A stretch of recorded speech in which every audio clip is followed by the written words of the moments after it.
রাধে রাধে ভক্তরা। আপনি বিষ জেনে বুঝে খান বা না জেনে খান, তো আপনি তো মরবেনই। আপনি আগুনে জেনে বুঝে হাত দেন বা না জেনে হাত দেন, আগুন তো আপনার হাত পোড়াবেই। আপনি অমৃত জেনে বুঝে খান বা না জেনে খান, অমৃত আপনাকে অমর করবেই।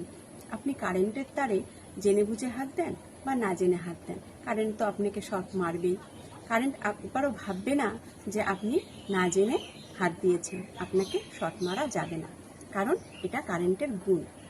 কারেন্টের গুণ শর্ট মারা, সে শর্ট মারবে। আগুনের গুণ হাত পোড়ানো, সে আপনার হাত পোড়াবে। বিষের গুণ আপনাকে মৃত্যু দেওয়া, সে মৃত্যু দেবে। আর অমৃতের গুণ আপনাকে অমর করা, সেটা অমর করবে।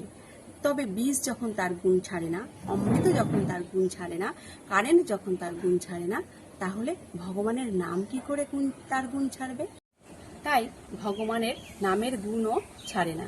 ভগবানের নামের গুণ হলো সকলের কল্যাণ করা। তাই আপনি ভালোবেসে ভগবানের নাম নিন বা অলসতায় ভগবানের নাম নিন, ভগবানের নামের গুণ কল্যাণ করা সেটা আপনাকে করবেই। কিন্তু আপনি যদি ভালোবেসে ভগবানের নাম নেন, তাহলে আপনি অন্তর থেকে একটা শান্তি অনুভব করবেন। সে শান্তি আপনার অবশ্যই সারা জীবনের সঙ্গী থাকবে। তাই এদিক ওদিক না ঘুরে একনিষ্ঠভাবে একমাত্র হরিনাম সংকীর্তন করুন, ভগবানের নাম গুণকীর্তন করুন, ভগবানের নাম নিন আর মনে শান্তি অনুভব করুন। ভালোবেসে বলে যাও রাধে রাধে।